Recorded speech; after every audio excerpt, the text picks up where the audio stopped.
रुपेश जी, लगातार भारतीय जनता पार्टी यही कह रही है कि कांग्रेस जो है पूरे देश भर में भ्रम फैलाने का काम कर रही है।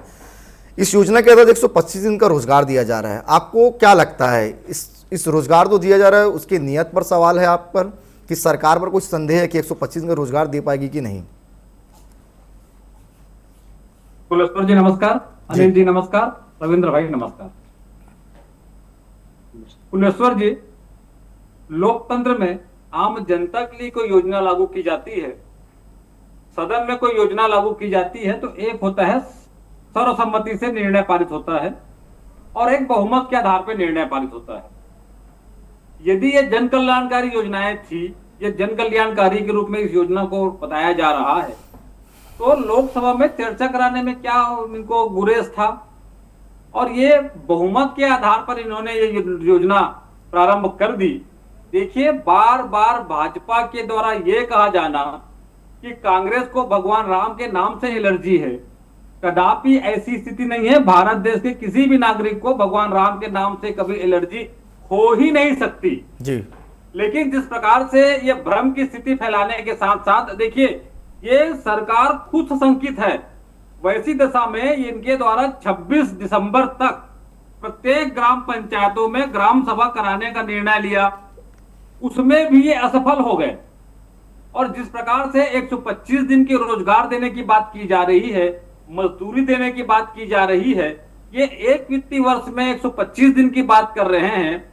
इनके नियमावली में ये स्पष्ट नहीं है कि जब कृषि के समय जो 60 दिन के जो काम बंद होगा, वो 60 दिन का काम 125 दिन के अंतर्गत होगा या 125 दिन से पृथक 60 दिन कोई काम चालू नहीं किया जाएगा। बिल्कुल। यदि 125 दिन और 60 दिन काम नहीं कराने की बात की जा रही है और जिस प्रकार से मजदूरी बढ़ाने की या मजदूरों की चिंता करने की बात कर रहे हैं, बहुत दिनों से इस योजना में परिवर्तन की बात कर रहे हैं, ये वही भाजपा की केंद्र सरकार है जो 8 साल से न्यूनतम मजदूरी की दर को भी इन्होंने ना बढ़ाया है ना कुछ किया है। तो ये पूरी तरह से मजदूरों के हित में नहीं है।